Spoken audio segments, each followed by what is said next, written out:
نقشبندی مجددی صاحب جلوہ افروز ہیں۔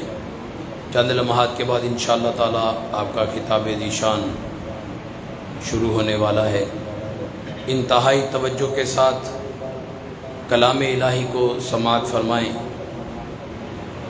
اور اس دوران تلاوت کے دوران سبحان اللہ کہتے رہنا ہے، بالکل خاموشی اختیار نہیں کرنی چاہیے، بلکہ اللہ تعالیٰ کا کلام سن کر سبحان اللہ کہنا چاہیے۔ اعوذ باللہ من الشیطان الرجیم،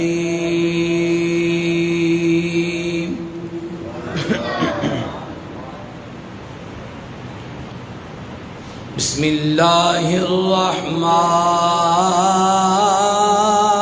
الرحیم،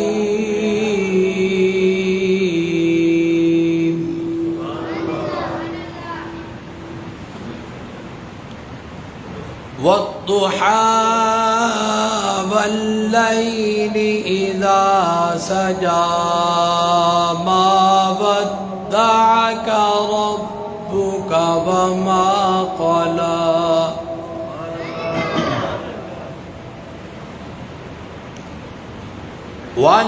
وللآخرة خير لك من الأولى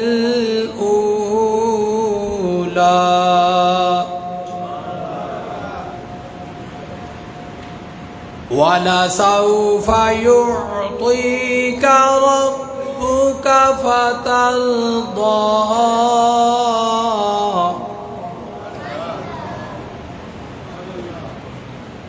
أَلَمْ يَجِدْكَ يَتِيمًا فَآوَىٰ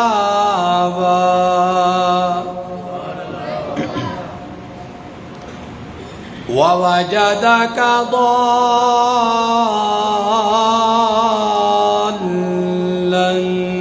فَهَدَىٰ وَوَجَدَكَ عَائِلًا فَأَغْنَىٰ فَأَمَّا الْيَتِيمَ فَلَا تَقْهَرْ وَأَمَّا السَّائِلَ فَلَا تَنْهَرْ وَأَمَّا بِنِعْمَةِ رَبِّكَ فَحَدِّثْ آمنت باللہ صدق اللہ العظیم وصدق رسوله النبی الکریم الامین۔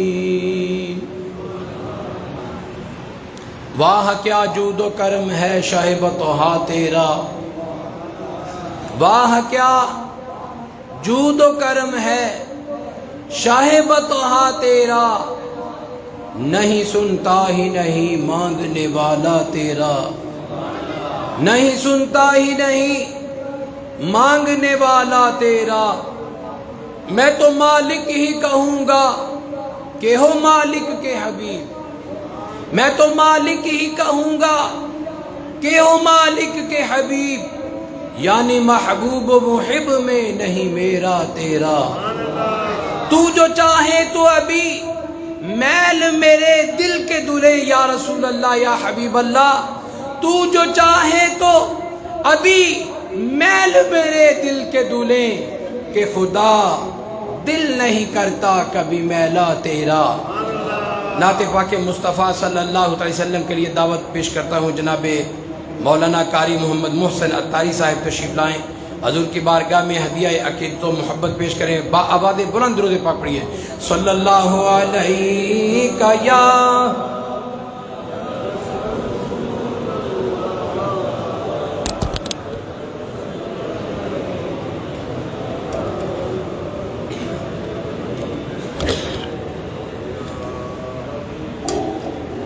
صلی اللہ علیہ یا رسول اللہ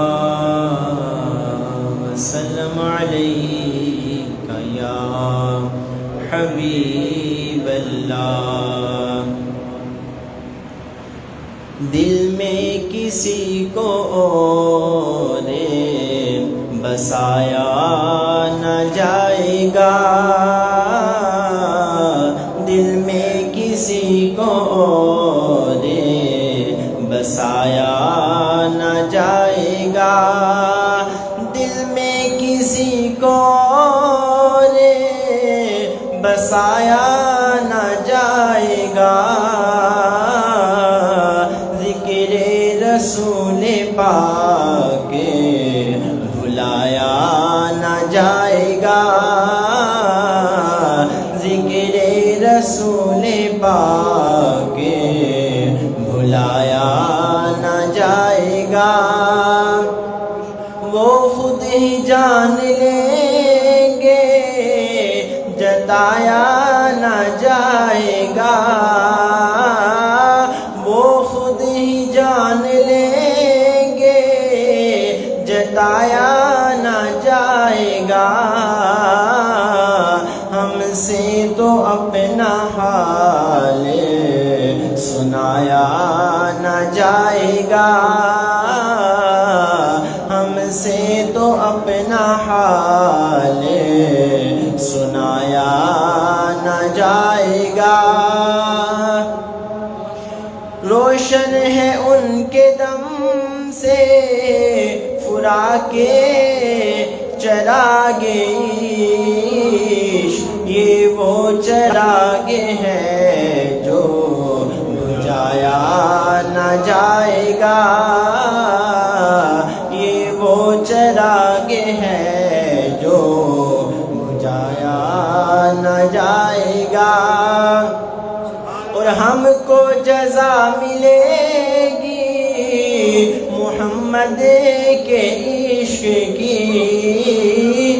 میلاد منانے والوں، تمہارا یہ میلاد منانا رائے گا نہیں جائے گا، کیونکہ ہم کو جزا ملے گی محمد کے عشق کی، ہم کو جزا ملے گی محمد کے عشق کی، کہ دوزخ کے آس پاس بھی لایا نہ جائے گا، دوزخ کے آس پاس بھی لایا نہ جائے گا، بے شک حضور شافع محشر ہے منکروں،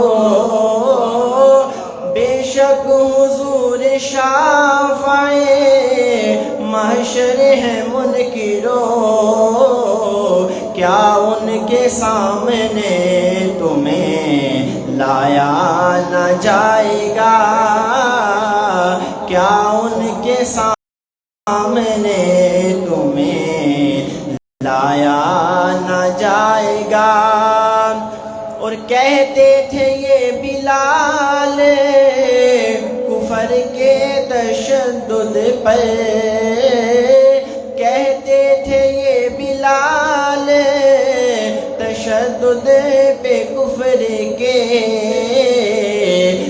عشق نبی کو دل سے مٹایا نہ جائے گا، عشق نبی کو دل سے مٹایا نہ جائے گا، اور مانے گا ان کی بات خدا حشر میں نصیر، مانے گا ان کی بات خدا حشر میں نصیر، بن مصطفیٰ خدا کو منایا نہ جائے گا،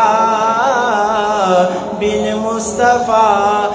مصطفیٰ خدا کو منایا نہ جائے گا، دل میں کسی کو اور بسایا نہ جائے گا، رسول پاک بھلایا نہ جائے گا۔ بہت زبردست۔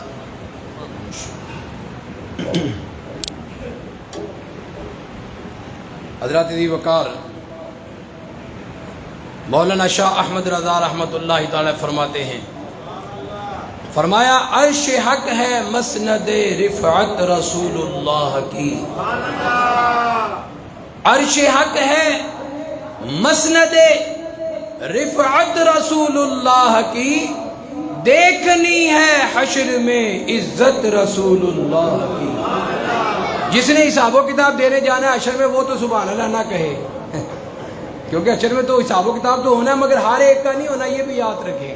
بہت اللہ کے ایسے نیک بندے بھی ہیں جو بلا حساب و کتاب جنت میں جائیں گے، تو جس نے تو حساب و کتاب دینا وہ شعر سن کے سبحان اللہ نہ کہے، وہ تو اپنے پیپر کی تیاری کرے۔ تو جس کو یہ یقین ہے کہ مجھے رسول اللہ کی شفاعت کی برکت سے جنت میں داخل کیا جائے گا وہ کہے سبحان اللہ۔ فرمایا دیکھنی ہے حشر میں عزت رسول اللہ کی، لا ورب العرش جس کو جو ملا ان سے ملا۔ سبحان اللہ بھی اس طرح کی آنی چاہیے نا، لا ورب العرش جس کو جو ملا ان سے ملا۔ کیوں؟ بٹتی ہے کونین میں نعمت رسول اللہ کی، بٹتی ہے کونین میں نعمت رسول اللہ کی۔ فرمایا سورج الٹے پاؤں پلٹے چاند اشارے سے ہو چاک، سورج الٹے پاؤں پلٹے چاند اشارے سے ہو چاک، اندھے نجدی دیکھ لے قدرت رسول اللہ کی۔ اور فرمایا اہل سنت کا ہے بیڑا پار۔ دنیا میں کئی مسلک ہیں، ایک یہ ہے، ایک یہ ہے، ایک بوجھ اٹھانے والا ہے، تین تو یہ ہیں۔ ان تینوں کا ایک ہی عقیدہ ہے کہ پتہ نہیں کس نے جنت میں جانا ہے، اور اہل سنت کا عقیدہ کیا ہے؟ اعلیٰ حضرت نے کیا بیان کر دیا، بڑے ہمیں سے کہا اہل سنت کا ہے بیڑا پار۔ کیا کہا؟ اہل سنت کا ہے بیڑا، زور سے بولیں، اہل سنت کا ہے بیڑا، پھر بولیں اہل سنت کا ہے بیڑا۔ ہاں پتہ چلا ہم اس بیڑے میں سوار ہیں جو پار لگنے والا ہے۔ اہل سنت کا ہے بیڑا پار، اصحاب حضور نجم ہیں اور ناؤ ہے اطرت رسول اللہ کی۔ نجم ہیں یعنی نبی پاک علیہ السلام کے صحابہ اس بیڑا اہل سنت کے ستارے ہیں، اور اہل بیت اطہار جو ہیں یہ وہ کشتی ہے جس میں اہل سنت سوار ہیں۔ اہل سنت کا ہے بیڑا پار، اصحاب حضور نجم ہیں اور ناؤ ہے عطرت رسول اللہ کی۔ اے رضا خود صاحب قرآن ہے مداح حضور، اے رضا خود صاحب یعنی اللہ جس نے قرآن نازل کیا ہے، اے رضا وہ رب خود اپنے محبوب کا ثنا خوان ہے۔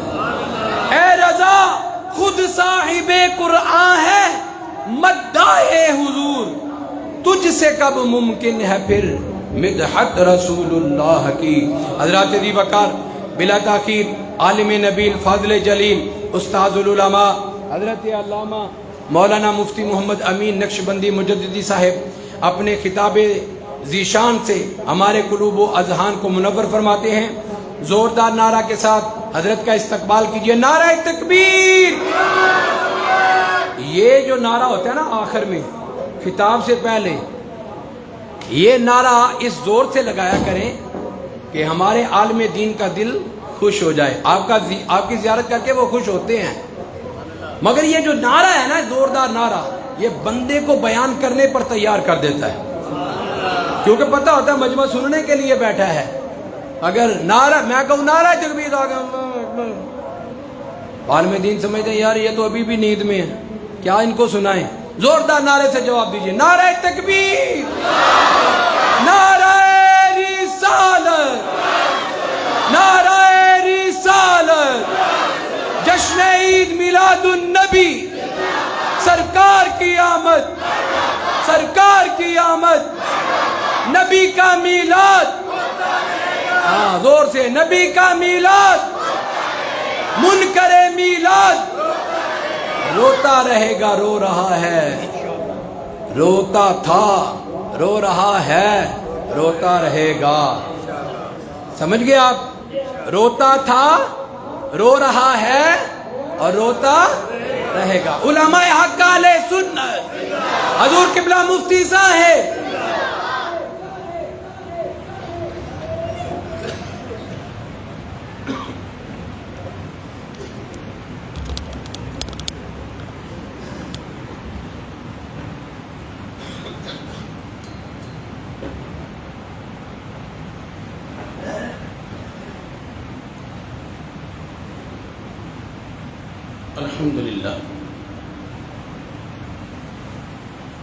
الحمد للہ رب العالمین والعاقبۃ للمتقین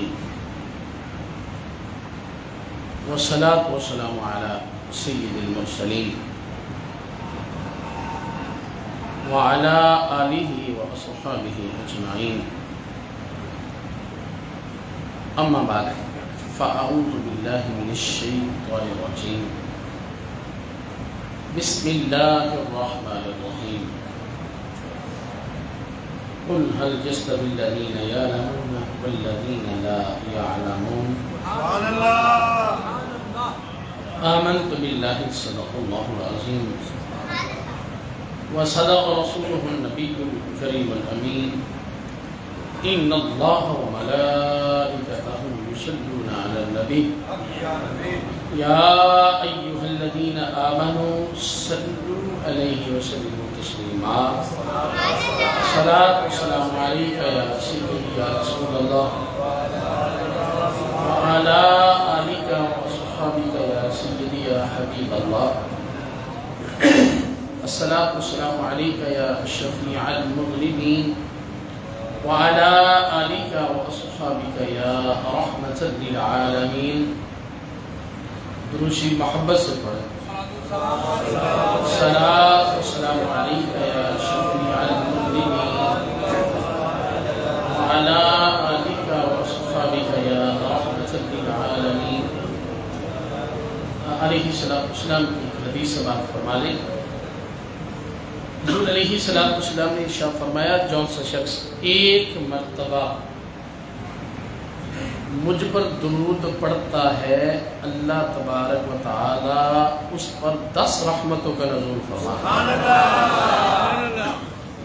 فرمایا جون سا شخص 10 مرتبہ مجھ پہ درود پڑھتا ہے اللہ تبارک و تعالی اس پر 100 رحمتوں کا نزول فرماتا. کبھی تنہائی میں بیٹھ کے اس حدیث پہ غور کیجئے گا. 100 رحمتیں، 10 مرتبہ درود پڑھنے سے 100 رحمتیں. میں کہتا ہوں اگر ایک رحمت پڑ جائے تو بندے کی دنیا اور آخرت جو ہے وہ سنور جاتی ہے.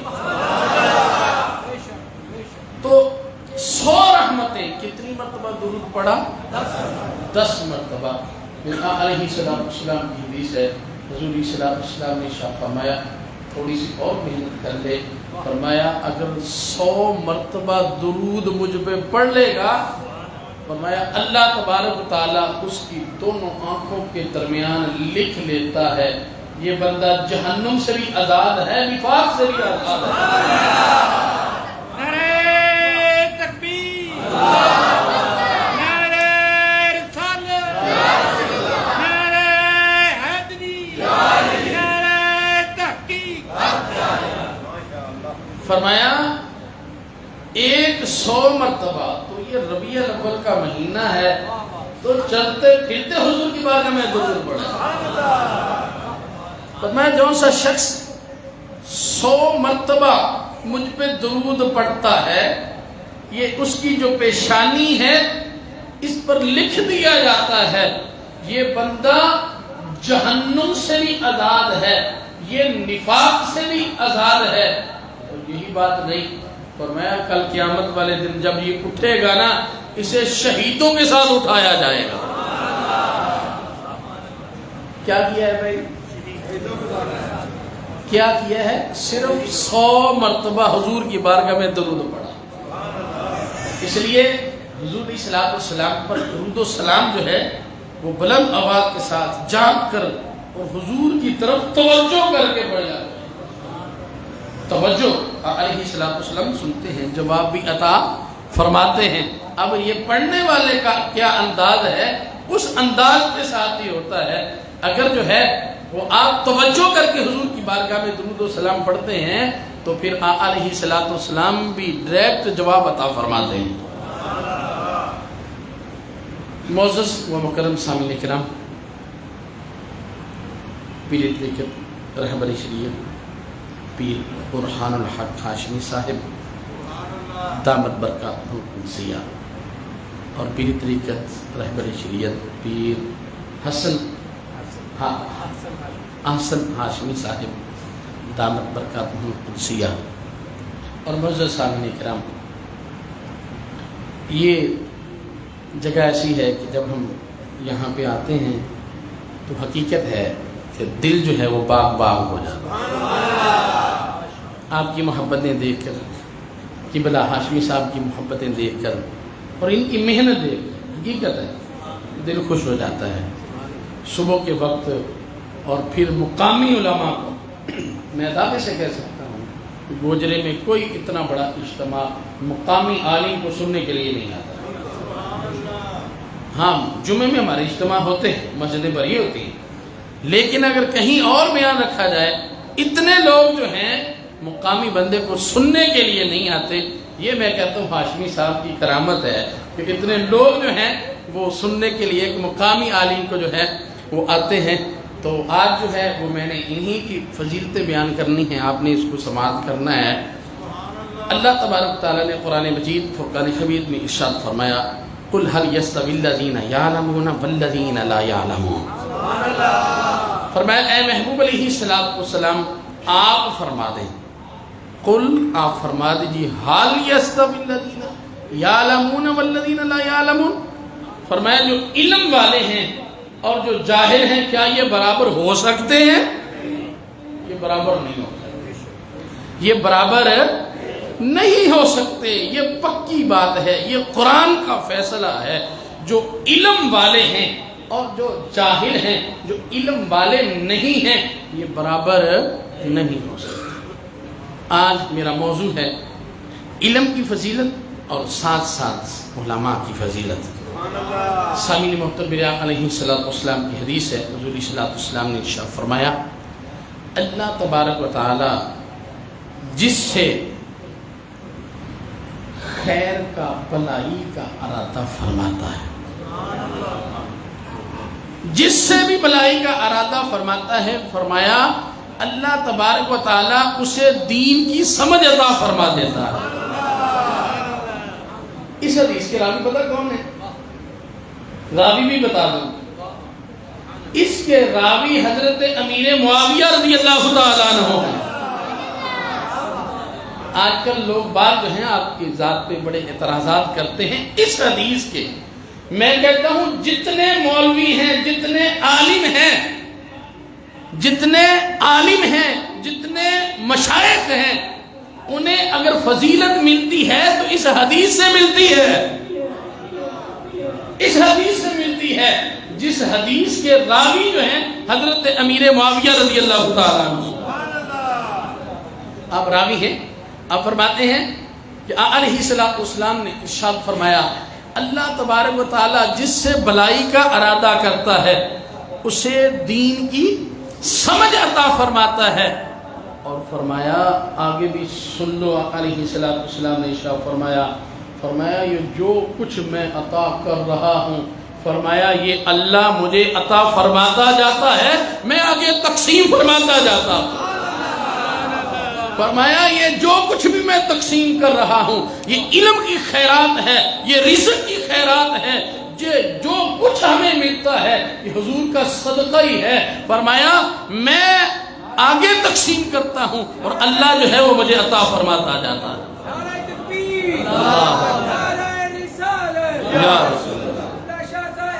زندہ پیر طریقت رہبر شریعت پیر سید عبدالصمد شاہ صاحب دامن القدس تشریف لائے. میں صمیم قلب سے انہیں خوش آمدید کہتا ہوں. سامعین محترم، جس سے اللہ بھلائی کا ارادہ فرماتا ہے اسے دین کی سمجھ بھی عطا کر دیتا ہے. اور اگلی حدیث سنیے گا. علیہ السلام نے ارشاد فرمایا طلب العلم فریضۃ علی کل مسلم. فرمایا علم کا حاصل کرنا ہر مسلمان پر فرض ہے. علم کا حاصل کرنا ہر مسلمان پر کیا ہے؟ فرض ہے. اچھا، بعض لوگ قبلہ شاہ صاحب اس لیے علم دین حاصل نہیں کرتے، کہتے عمل کرنا پڑنا ہے. پھر علم حاصل کر لیا تو کیا ہوگا؟ بھی عمل کرنا پڑے گا، اس لیے ہم علم ہی حاصل نہیں کرتے. میں کہتا ہوں جو علم تم حاصل نہیں کر رہے ہو اس کا گناہ کس کے اوپر ہے؟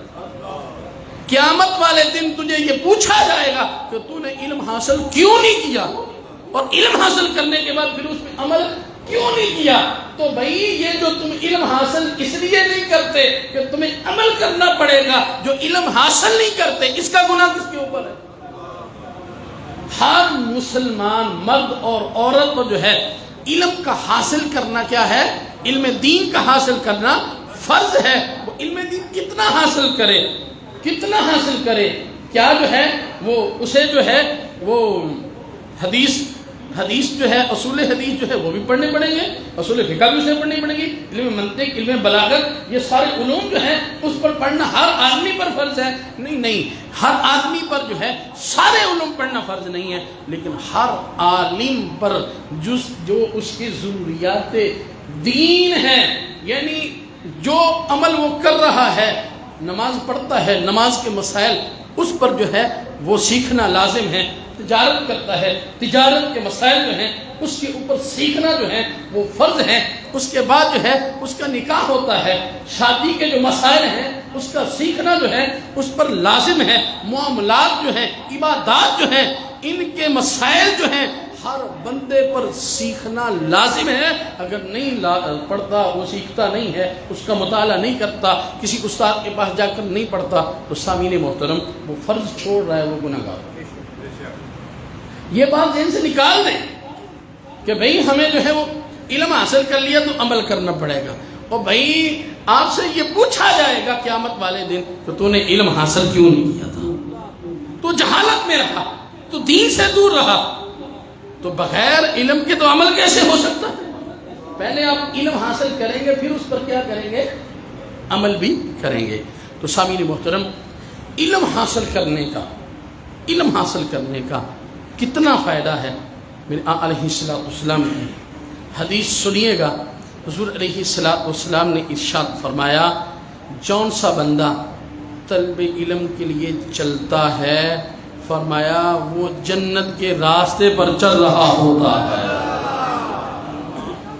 جنت کے یہ مختلف احادیث ہیں. ایک حدیث میں ہے کہ فرمایا جون سا بندہ علم دین حاصل کرنے کے لیے چلتا ہے، اللہ تبارک و تعالیٰ اس کے لیے جنت کا راستہ آسان فرما دیتا ہے. جنت کا راستہ اس کے لیے کیا ہو جاتا ہے؟ آسان ہوتا ہے. آپ کوئی چیز بھی سیکھتے ہیں، یعنی یہ گیم ہے، بچے گیم جو ہے وہ پہلے، اگر کوئی بچہ پہلے دن گیم جو ہے وہ کھولتا ہے، اس کو کھیلنا چاہتا ہے، اسے سمجھ نہیں آتی، پھر آہستہ آہستہ جو ہے اسے اس کی سمجھ آ جاتی ہے. ایک مرتبہ کھیلتا ہے، دوسری مرتبہ کھیلتا ہے، تیسری مرتبہ کھیلتا ہے، تو بھائی اسے پھر آسان وہ گیم کھیلنا آسان ہو جاتا ہے. میں کہتا ہوں اسی لیے جون سا بندہ علم دین حاصل کرنا شروع کرتا ہے، اسے پتہ چل جاتا ہے کہ یہ اعمال کریں گے تو ہم جنت میں پہنچ جائیں گے. اس کے لیے اللہ تبارک و تعالیٰ جو ہے وہ جنت کا راستہ جو ہے وہ آسان کر دیتا ہے، اسے جنت کے راستے پر چلا دیتا ہے. میرے آقا علیہ السلام نے ارشاد فرمایا وہ طالب علم جو علم کی طلب کے لیے چلا ہے، فرمایا اس کا پروٹوکول کیا ہے اور اس کی شان کیا ہے. فرمایا اللہ کے فرشتے آتے ہیں اور اس کے قدموں کے نیچے اپنے پر بچھا دیتے ہیں.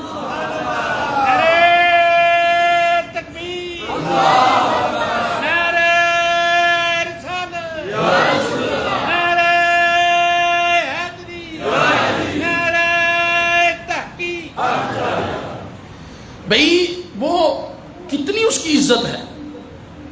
آپ کے پاس کوئی بڑا عہدیدار آتا ہے، کوئی وزیر آ گیا، وزیر اعظم آ گیا، وزیر اعلیٰ آ گیا، کوئی بھی بڑا دنیا کا عہدہ لے لیں، وہ شخص آپ کے پاس آتا ہے، میں کہتا ہوں کتنا آپ کر سکتے ہیں. آپ کلیم بچھا دیں گے، کلیم کے اوپر جو ہے وہ آپ جو ہے وہ مختلف جو ہے وہ اشیاء جو ہے وہ بچھا سکتے ہیں، پھول بچھا دیں گے، اور کوئی چیز جو ہے جدید آ جاتی ہے وہ بچھا دیں گے. میں کہتا ہوں کمال عزت ہے وہ طالب علم کی. عالم کی بات نہیں کر رہا ہوں، عالم کی بات ابھی کروں گا.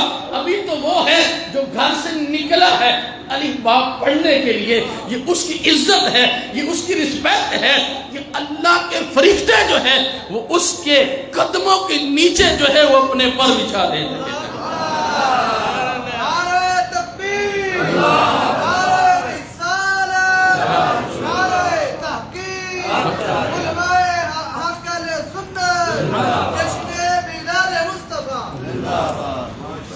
سامعین محترم، علماء نے لکھا ہے، بعد نے کہا کہ پر بچھاتے ہیں، بعد نے کہا کہ وہ اڑ رہے ہوتے ہیں، طالب علم کو دیکھتے ہیں تو نیچے آ جاتے ہیں اور طالب علم کے ساتھ چلتے ہیں.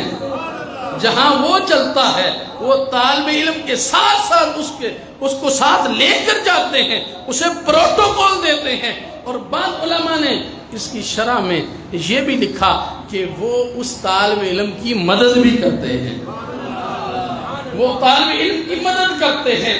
ابھی الف با پڑھنے کے لیے نکلا ہے. آقا علیہ الصلوۃ والسلام کی حدیث ہے، حضور علیہ الصلوۃ والسلام نے ارشاد فرمایا یہی نہیں، یہ تو پروٹوکول اس کو ملتا ہی ملتا ہے. فرمایا زمین و آسمان کے درمیان جو ہے وہ جتنی چیزیں ہیں، وہ انسان ہیں، وہ نباتات ہیں، وہ جمادات ہیں، جتنی بھی چیزیں ہیں، فرمایا یہاں تک کہ مچھلیاں پانی کے اندر جو ہے وہ کیڑے مکوڑے جو ہیں زمین کے اندر جو ہیں، فرمایا وہ ساری چیزیں اس طالب علم کے لیے دعائے مغفرت کرتی ہیں. دعائے مغفرت، اتنی چیزیں اس طالب علم کے لیے جو علم دین حاصل کرنے کے لیے جو ہے وہ گھر سے نکلا ہے، استاد کے پاس بھی گیا ہے، اور جا کر جو ہے اس نے علم دین جو ہے اس کو پڑھنا شروع کیا ہے. پروٹوکول کیا ہے کہ اللہ کے فرشتے پر بچھاتے ہیں اور اللہ تبارک و تعالیٰ اسے اجر کیا عطا فرماتا ہے کہ جتنی بھی زمین و آسمان کے درمیان جو ہیں وہ چیزیں ہیں وہ ساری کی ساری جو ہے اس کے لیے دعائے مغفرت کرتی ہیں. اور پھر علیہ السلام نے ارشاد فرمایا العلماء ورثۃ الانبیاء، فرمایا جو عالم ہیں یہ نبیوں کے وارث ہیں. فرمایا جو انبیاء علیہ السلام ہوتے ہیں وہ اپنی وراثت میں مال و دولت نہیں چھوڑتے، وہ اپنی وراثت میں علم کو چھوڑ جایا کرتے ہیں. یہ علم جو ہے وہ انبیاء کی وراثت ہے، اور وہ وراثت میں پیسہ نہیں چھوڑتے، وہ مال و دولت نہیں چھوڑتے. وہ کیا چھوڑ جاتے ہیں؟ وہ علم چھوڑ جاتے ہیں. حضرت ابو ہریرہ رضی اللہ تعالیٰ عنہ ایک دن بازار میں گئے اور جا کر جو ہے لوگوں سے کہا او بھئی تم کاروبار میں مصروف ہو، جاؤ دیکھو مسجد نبوی میں حضور کی وراثت تقسیم ہو رہی ہے. سارے جو ہے وہ بڑے خوش ہوئے، آج ہمیں بھی حضور کی وراثت میں سے حصہ جو ہے وہ ملے گا. دوڑ کر جو ہے وہ تاجر حضرات جو ہے وہ جاتے ہیں مسجد نبوی کے اندر. جا کر دیکھا کوئی قرآن پڑھ رہا ہے، کوئی حدیث پڑھ رہا ہے، کوئی حدیث پڑھا رہا ہے، کوئی قرآن پڑھا رہا ہے. بڑے حیران ہوئے، دیکھ کر جو ہے وہ واپس چلے گئے. حضرت ابو ہریرہ رضی اللہ تعالیٰ عنہ بازار میں کھڑے ہیں. انہوں نے کہا حضور وہاں تو کوئی حضور کی وراثت تقسیم نہیں ہو رہی. فرمایا کیا ہو رہا تھا؟ کہا کوئی قرآن پڑھ رہا تھا، کوئی پڑھا رہا تھا، کوئی قرآن جو ہے وہ حدیث پڑھ رہا تھا، کوئی پڑھا رہا تھا. فرمایا یہی سلسلہ جو ہے وہ وہاں ہو رہا تھا. تو حضرت ابو ہریرہ رضی اللہ تعالیٰ عنہ کہنے لگے بھئی یہی تو حضور کی وراثت ہے، تم نے کچھ اور سمجھا تھا، یہی حضور کی وراثت ہے. علیہ السلام کی وراثت جو ہے وہ علم ہی ہے، اور یہ خوش نصیب علماء ہیں جنہیں حضور کی وراثت اللہ نے عطا فرما دی ہے۔ محمود غزنوی بادشاہ گزرا، وہ یہ جو حدیث ہے نا العلماء ورثۃ الانبیاء، اس پر اسے ڈاؤٹ تھا کہ مولویوں نے کہیں اپنے پاس سے تو نہیں گھڑ لی یہ حدیث اپنی فضیلت میں۔ تو تین باتوں پہ اسے شک تھا۔ ایک تو وہ کہتا تھا کہ پتہ نہیں یہ علماء جو ہیں یہ نبیوں کے وارث ہے یا نہیں ہیں۔ دوسری بات اسے یہ تھا کہ پتہ نہیں میں سبقتگین، اسے والد کا نام تھا، پتہ نہیں میں اپنے والد کا بیٹا ہوں یا نہیں ہوں۔ تیسرا اسے قیامت کے آنے کا شک تھا کہ پتہ نہیں قیامت برپا ہوگی یا نہیں ہوگی۔ یہ تین اس کے مسئلے تھے۔ ایک دن جو ہے وہ بادشاہ تھا، جا رہا تھا، پروٹوکول ہوتا ہے بادشاہ کا جو ہے وہ آگے آگے جو ہے وہ لوگ جو ہیں وہ چل رہے تھے، اور لوگوں کے پاس جو ہے وہ شمع تھی، اور پورا پروٹوکول کے ساتھ جو ہے وہ جا رہا تھا کہ گزرا تو ایک مدرسہ تھا، ایک چھوٹا سا مدرسہ تھا، وہ اس کی جو ہے وہ چار دیواری بھی نہیں تھی۔ اس نے ایک طالب علم کو وہاں پہ دیکھا۔ طالب علم کو دیکھتا ہے کہ وہ طالب علم کے پاس جو ہے وہ روشنی کا کوئی آلہ نہیں ہے، تو وہ یہاں ساتھ ہندو کی دکان ہے، اس دکان پہ جاتا ہے، جا کے سبق دیکھتا ہے، اور سبق دیکھ کر جو ہے پھر آ جاتا ہے، وہاں آگے یاد کرتا ہے، آگے جو سبق مزید آگے پڑھنا ہوتا پھر وہ اس کی دکان پہ جاتا ہے۔ اس نے یہ معاملہ پہلی دفعہ دیکھا تھا، بادشاہ تھا، دل نرم ہوا، لیکن اس کے ذہن میں وہ بات تھی کہ پتہ نہیں علماء نبیوں کے وارث ہے یا نہیں ہے۔ اس نے جب دیکھا تو دل اس کا نرم ہوا، جب دل نرم ہوا تو اس نے جو ہے وہ کہا بھی فوراً جو ہے اسے ایک شمع دے دو طالب علم کو۔ اب اس نے شمع، ظاہر ہے بادشاہ تھا، خوبصورت شمع تھیں سونے چاندیوں کی، اس نے ایک جو ہے وہ طالب علم کو دے دی۔ طالب علم نے وہ اپنے سامنے رکھی اور اپنا سبق یاد کرنا شروع کر دیا۔ محمود غزنوی اپنا سفر کر کے اپنے محل میں پہنچتا ہے، رات کو سو گیا۔ رات کو میں کہتا ہوں رات کو سوتا ہے قسمت جاگ اٹھتی ہے، قسمت جاگ اٹھتی ہے۔ میرے آقا علیہ السلام خواب میں تشریف لے آتے ہیں، حضور دیدار کرواتے ہیں۔ یہ بات یاد رکھ لیں، جس کے خواب میں حضور آئیں وہ حضور ہی آتے ہیں، کوئی اور نہیں آ سکتا۔ جس کے خواب میں میرے آقا تشریف لائیں حضور ہی آتے ہیں، کوئی اور نہیں آ سکتا۔ اور یہ مسئلہ بھی یاد رکھ لیں، ہاشمی صاحب میرے خواب میں آئے، مجھے نہیں پتا، میرے خواب میں یہ ہیں، انہیں نہیں پتا کہ میرے خواب میں یہ آئے ہیں یا نہیں آئے ہیں، لیکن حضور جس کے خواب میں آئے حضور کو پتا ہوتا ہے، حضور کو پتا ہوتا ہے۔ حضور جسے نوازتے ہیں علیہ السلام کے علم میں ہوتا ہے کہ میں نے کسے اپنا دیدار کروایا ہے۔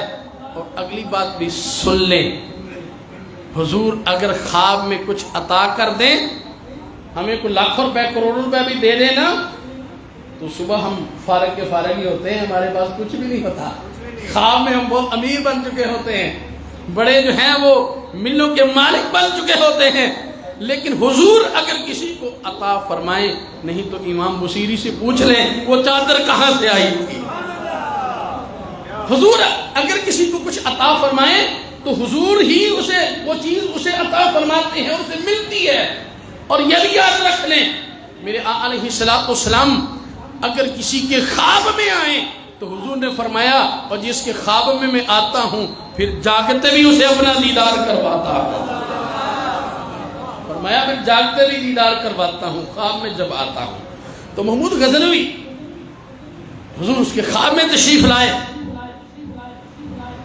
فرمایا اب حضور کا کلام سنیے. علیہ السلام نے شاہ فرمایا یہ جامع کلام جو ہیں یہ اللہ نے صرف مجھے ہی عطا فرمایا ہے, کسی نبی کو عطا فرمایا ہی نہیں.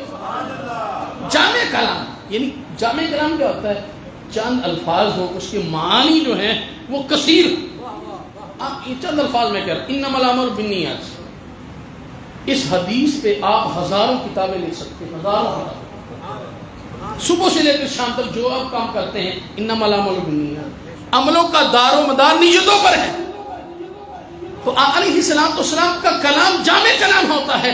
حضور علیہ السلام نے کلام فرمایا اے سبکتگین کے بیٹے محمود, اے سبکتگین کے بیٹے محمود, تو نے میرے وارث کی عزت کی ہے, میں کل قیامت والے دن تیری شفاعت فرماؤں گا.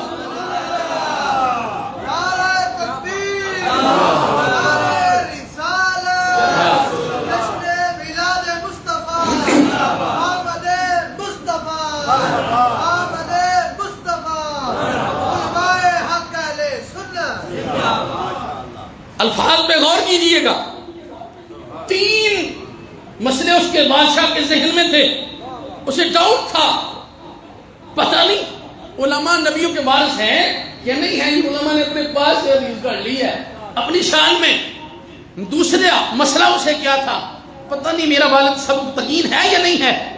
تیسرا مسئلہ اس کا یہ تھا کہ پتہ نہیں قیامت آئے گی یا نہیں آئے گی. میرے آقا کے ایک جملے پہ غور کیجئے گا.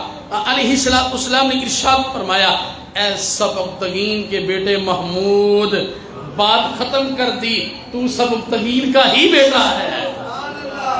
اے سبکتگین کے بیٹے محمود, تو نے میرے وارث کی عزت کی ہے. اس بات پہ العلماء ورثۃ الانبیاء, علماء نبیوں کے وارث ہیں. حضور نے فرمایا تو نے میرے وارث کی عزت کی ہے. یہ بات بھی اس کے ذہن سے نکال دی. اور تیسری بات اسے ڈاؤٹ تھا, پتہ نہیں قیامت آئے گی یا نہیں آئے گی. فرمایا تو نے میرے وارث کی عزت کی ہے, میں مصطفیٰ قیامت والے دن تیری شفاعت کروں گا, تیری شفاعت کروں گا قیامت والے دن. سامعین محترم, جو علماء ہیں یہ نبیوں کے وارث ہیں, اور ان کی عزت جو ہے, ان کی عزت یہ سمجھ لیں جس نے اس کی عزت کی ہے اس نے حضور کی عزت کی ہے. ابن عساکر بہت بڑا نام, 40 جلدیں تاریخ دمشق, اور کتاب نہیں, ایک کتاب کا تعارف ان کا کرواتا. 40 جلدیں لکھی ہیں ایک تاریخ دمشق. علماء کہتے ہیں اس 40 جلدوں کے لیے بھی بندے کو 2 زندگیاں چاہیے تھیں, اس وقت سہولت بھی نہیں تھی. 40 جلدوں پہ تاریخ دمشق لکھی. اپنا واقعہ بیان کرتے ہیں. کہتے ہیں ہم اپنے استادوں کے پاس جب پڑھنے کے لیے گئے تو ہم نے استادوں سے کہا حضور ہم آپ سے پڑھنا چاہتے ہیں. انہوں نے کہا ٹھیک ہے اب پڑھیں, لیکن یہ کھانے کا اہتمام نہیں ہے. عالم ایسے نہیں بنتا, ایسے نہیں بنتا. دالیں کھانی پڑتی ہیں, مشقتیں کرنی پڑتی ہیں. آپ کیا سمجھتے ہیں کہ عالم ویسے بن جاتا ہے؟ 10 سال کا عرصہ محنت کرنی پڑتی ہے, اور پھر بھی وہ عالم نہیں, وہ طالب علم ہی بنتا ہے. وہ طالب علم ہی بنتا ہے. مسائل اخذ کرنے کا صرف اسے طریقہ آتا ہے, اتنے سال لگانے کے بعد بھی. تو ابن عساکر کہتے ہیں ہم نے اپنے استادوں کے پاس پڑھنے کے لیے گئے تو انہوں نے کہا بیٹا پڑھا دوں گا میں, لیکن کھانے کا اہتمام نہیں ہے. وہ کہتے ہیں کہ ہم باہر گئے تو ایک یہودی کی دکان تھی. ہم نے اس یہودی سے بات کی کہ بھئی ہم علم دین حاصل کرنے کے لیے آئے ہیں, مختلف جگہوں سے آئے ہیں, تو ایسے کر کہ ہم آپ سے سودا صرف لیتے جائیں گے, تو جب ہم فارغ ہوں گے تو جتنا بھی تیرے اخراجات ہوں گے تو ہم دے دیں گے, اور پھر ہم اپنے علاقوں میں چلے جائیں گے. تو اب ہمارے ساتھ یہ ادھار کا سلسلہ کر لیں. ابن عساکر کہتے ہیں کہ اس نے کہا ٹھیک ہے بھائی اب سودا لیتے جانا. کہتے ہیں ایسا ہوا ہم نے استادوں سے پڑھنا شروع کر دیا, اور سودا سر اس سے لیتے, وہ لکھ لیتا اپنے پاس, اور لکھتا تو ہم پڑھتے گئے کہتے یہاں تک کہ ہم نے علوم اپنے استاد محترم سے پڑھ لی ہے جو پڑھنے تھے. کہتے ہیں کہ پڑھنے کے بعد ہم ساتھی اکٹھے ہو کے اس یہودی کے پاس گئے. جا کر اس یہودی سے کہا کہ جناب اپنا حساب کیجیے گا, اپنا حساب کریں. وہ کہتے ہیں اس یہودی نے وہ اپنی کاپی وغیرہ جس پہ بھی لکھا تھا اس کو نکالا, اور نکال کر قلم یا پینسل پکڑی, اور پکڑنے کے بعد جو ہے اس کے اوپر کانٹا لگا دیا. اس نے کہا پتہ نہیں کہاں سے دین پڑھنے کے لیے تم آئے ہو, جو میں تجھے کچھ نہیں لیتا, تجھ سے کچھ نہیں لیتا. ابن عساکر کہتے ہیں اس نے یہ ہمارے ساتھ جو ہے وہ تعاون کیا. ہم طالب علم تھے, اپنے اپنے علاقوں میں آ گئے, عالم بن گئے, دین کا کام کرنا شروع کر دیا. کہتے کچھ عرصے کے بعد جو ہے میں حج کے لیے گیا. کہتے ہیں کہ میں حج کے مناسک ادا کر رہا تھا کہ وہی یہودی میرے ساتھ مناسک ادا کر رہا تھا. وہ یہودی کہتے ہیں میں بڑا حیران ہوا. میں نے کہا بندہ تو وہی لگتا ہے. کہتے ہیں میں نے آگے بڑھ کر جو ہے اسے ملا اور میں نے پوچھا کہ بھئی تو یہودی تھا, تو یہاں کیسے آ گیا؟ کہتے اس نے کہا او بھئی آخری دن جب تم میرے پاس آئے تھے اور میرے پاس آ کر جو ہے تم نے کہا تھا ہمارا کھاتا نکالو, تو میں نے تمہارا کھاتا نکالا تھا اور میں نے تمہارے کھاتے کے اوپر کانٹا لگا دیا تھا. بس وہ دن گزرا, رات آئی, میرے خواب میں حضور تشریف لے آئے, میری خواب میں حضور تشریف لے کر آئے. کہتے ہیں کہ حضور علیہ السلام نے ارشاد فرمایا, حضور نے ارشاد فرمایا او یہودی تو نے میرے وارثوں کی عزت کی ہے, تو نے ان سے جو پیسے لینے تھے وہ نہیں لیے, تو نے کانٹا لگا دیا. جہاں میں مصطفیٰ تیرے پچھلے سارے گناہوں پہ کانٹا لگاتا پر میں جا میں تیرے پچھلے سارے گناہوں پہ کانٹا لگاتا ہوں. کہتے ہیں کہ حضور نے مجھے کلمہ خود پڑھایا, میں یہودی نہیں ہوں, میں مسلمان ہوں. حضور نے مجھے خود کلمہ پڑھایا ہے, میں مسلمان حضور کے ہاتھوں ہوں. نعرہ تکبیر, نعرہ رسالت, نعرہ رسالت, نعرہ حیدری, جشن عید میلاد النبی, علماء حق اہل سنت, علماء حق اہل سنت. میں کہتا ہوں یہ جو علماء ہیں نا ان کی قدر کریں. اگر آپ عزت نہیں کریں گے نا ان طلباء کی, علماء کی, تو حضور ان سے بڑا پیار کرتے ہیں, حضور بڑا پیار کرتے ہیں. علیہ السلام کی حدیث مبارکہ ہے, حضور علیہ السلام نے ارشاد فرمایا عالم بن جاؤ یا طالب علم بن جاؤ یا ان کی صحبت میں بیٹھنے والے بن جاؤ یا ان کی خدمت کرنے والے بن جاؤ, 5 میں کچھ نہ بننا. 5 میں نہ بننا, ہلاک ہو جاؤ گے تم. عالم بنو یا طالب علم بنو یا ان کی صحبت میں بیٹھا کرو, اور یہاں جو ہے وہ ان کی خدمت کیا کرو. فرمایا 5 میں نہ بننا, تم ہلاک ہو جاؤ گے. میں کہتا ہوں جب مجھے فون آتا ہے نا, جب مجھے یہ فون آتا ہے مفتی صاحب مسجد کے پیسوں میں سے امام صاحب کو دے سکتے ہیں, حقیقت ہے دل روتا ہے, دل روتا ہے, دل روتا ہے. مسجد کی انتظامیہ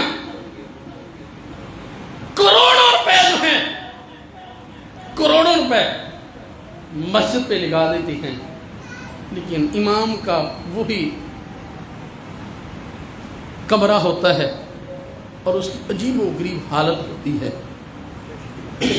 وہی اس کی تنخواہ ہوتی ہے, اور ہم کہتے ہیں ہم جی علماء کی بڑی قدر کر رہے ہیں.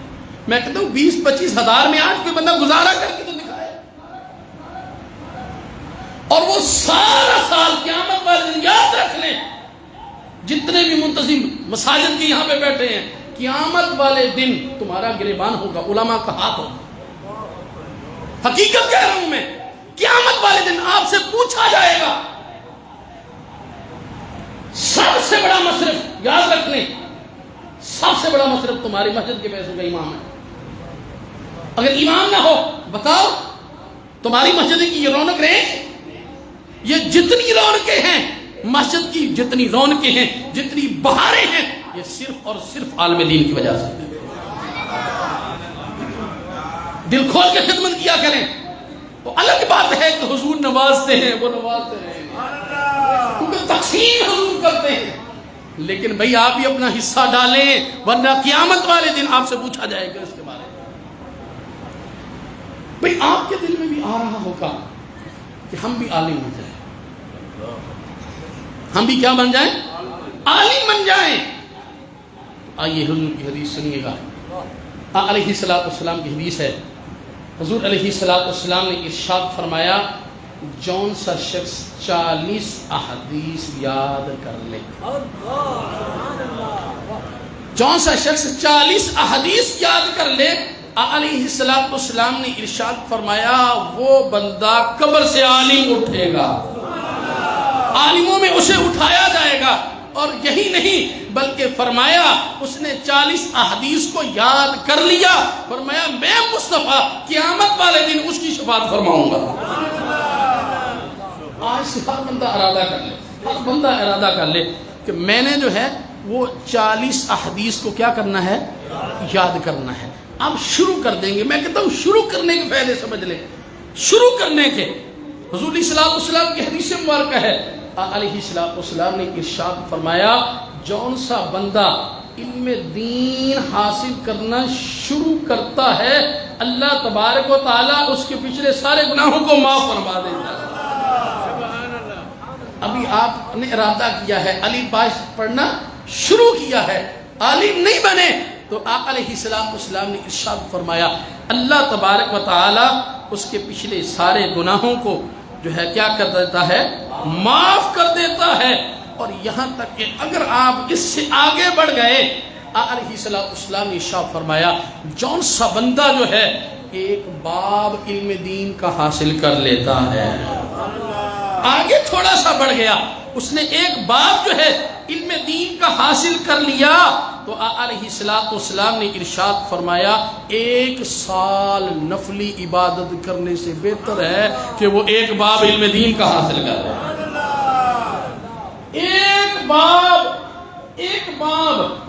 آپ نے علم دین کا حاصل کر لیا, فرمایا کہ 1 سال نفلی عبادت سے بہتر ہے آپ ایک باب جو ہے علم دین کا حاصل کر لیں. میرے آقا علیہ السلام کی حدیث مبارکہ ہے, حضور علیہ السلام نے ارشاد فرمایا جون سا بندہ جو ہے وہ ایک مسئلہ عالم دین سے سیکھ لیتا ہے,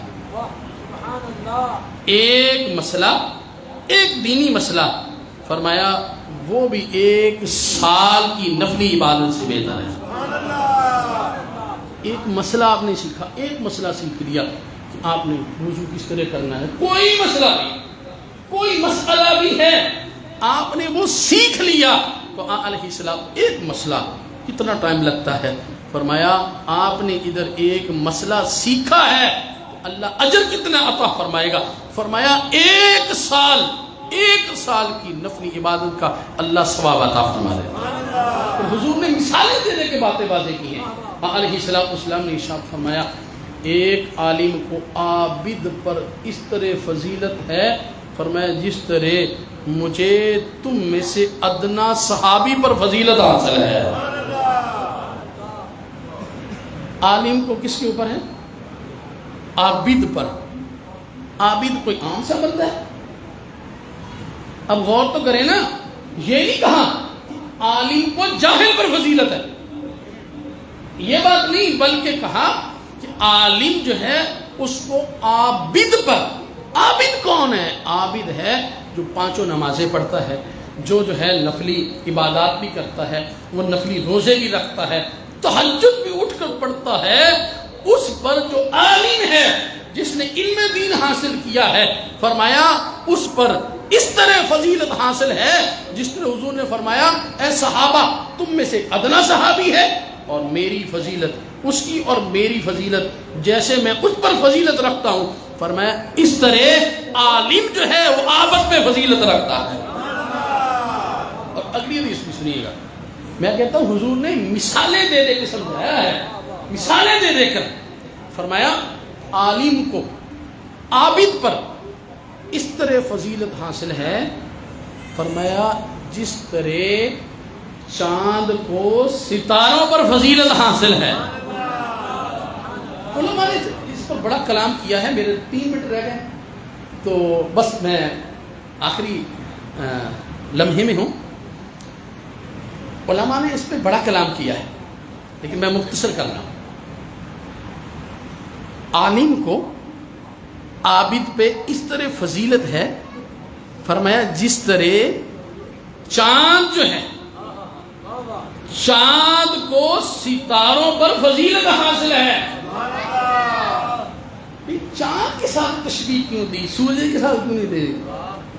سوال پیدا ہوتا ہے نا بھئی کہ سورج کے ساتھ جو ہے وہ تشبیہ دی جاتی، چاند کے ساتھ کیوں تشبیہ دی؟ وہ بھئی چاند کے ساتھ علماء نے لکھا ہے اس لیے تشبیہ دی، جو چاند ہوتا ہے وہ ستاروں کو روشنی تقسیم کرتا ہے، جو چاند ہوتا ہے وہ ستاروں کو روشنی دیتا ہے۔ فرمایا جو عالم ہوتے ہیں وہ بھی لوگوں میں علم کا نور تقسیم کرتے ہیں، جو علماء ہوتے ہیں وہ انہیں علم کا نور جو ہے وہ تقسیم کرتے ہیں۔ فرمایا وہ علم کا نور جو ہے وہ تقسیم کرتے ہیں، اس لیے میرے آقا علیہ السلام نے اس کو چاند کے ساتھ تشبیہ دی۔ فرمایا کہ جس طرح چاند ستاروں پر فضیلت رکھتا ہے اس طرح علماء جو ہیں وہ لوگوں پر جو ہے وہ کیا رکھتے ہیں، فضیلت جو ہے انہیں حاصل ہے۔ یہاں تک کہ حضور صلی اللہ علیہ وسلم نے 2 مجلسیں دیکھی، ایک مجلس میں لوگ ذکر کر رہے تھے اور ایک مجلس میں لوگ علم دین حاصل کر رہے تھے۔ علیہ السلام نے ارشاد فرمایا تم دونوں خیر پر ہو، لیکن حضور جو سیکھنے سکھانے والی مجلس تھی اس میں حضور تشریف لے کر گئے۔ فرمایا کیوں؟ اللہ نے مجھے معلم بنا کے بھیجا ہے۔ فرمایا اللہ نے مجھے معلم بنا کے بھیجا ہے۔ سامعین محترم، اپنے بچوں کو علم دین سکھائیں، علوم جدیدہ سکھائیں۔ میں مخالف نہیں ہوں، انہیں PhD کروائیں، انہیں MPhil کروائیں، MBBS کروائیں، لیکن کم سے کم یہ تو نہ ہو۔ مجھے ایک ساتھی نے بات سنائی، ہمارے عالم ہیں، انہوں نے یہ بات سنائی۔ وہ کہتے تھے کہ ایک DC تھا، DC آپ کو پتہ ہے کہ ضلع کا مالک ہوتا ہے DC صاحب تھے، اس کے والد کا جنازہ تھا۔ جنازہ پڑھنے کے لیے DC صاحب پہلی صف میں کھڑے تھے، تو اس نے اس کے اوپر کپڑا تھا تو نیچے اس نے کپڑا بچھایا، تو ساتھ والا آدمی تھا، اس نے کہا DC صاحب یہ کپڑا کیا کرنا ہے؟ تو کہنے لگا جناب میں نے جو ہے اس کے اوپر سجدہ کرنا ہے نماز جنازہ میں۔ بھائی آپ کے ضلع کا مالک ہے، حالت کیا ہے اسے اتنا نہیں پتا کہ نماز جنازہ میں سجدہ نہیں ہوتا، بڑے بڑے پڑھ جاتے ہیں تو جو ابتدائی مسائل ہیں وہ نہیں آتے۔ ذہن بنائیں، آپ خود بھی علم دین حاصل کریں، علماء کی صحبت اختیار کریں۔ آج کل یہ سوشل میڈیا پہ علماء سے دوری کا معاملہ شروع کیا گیا ہے، یہود و نصارہ کا مسئلہ ہی ہے۔ وہ کہتے ہیں انہیں مولویوں سے دور کر دیں، نہ ان کے پاس علم ہوگا، نہ علم کی بات کریں گے، یہ جاہل کے جاہل رہ جائیں گے۔ تو یہ سمجھ لیں یہود بہت بڑا پلان ہے، علماء سے ان کو دور کر دیں، بڑوں کامیاب جا رہے ہیں۔ ہم نے کبھی کسی عالم سے نہیں پوچھا، کبھی ان کی صحبت میں بیٹھے نہیں، تو پھر جب والد فوت ہو جائے تو پھر کہتے ہیں جناب کوئی مولوی صاحب ہیں جو میرے والد کے جو ہے وہ غسل دے دیں، اسے کفن دے دیں۔ افسوس نہیں ہے، باپ جو ہے وہ فوت ہو گیا، بیٹا اسے جو ہے وہ غسل بھی نہیں دے سکتا اور اسے کفن بھی نہیں دے سکتا۔ تو اس پہ ضرور سوچیے گا۔ اللہ تعالیٰ سب کو دین حکیم کی سمجھ عطا فرمائے اور صراط مستقیم پر چلے توفیق عطا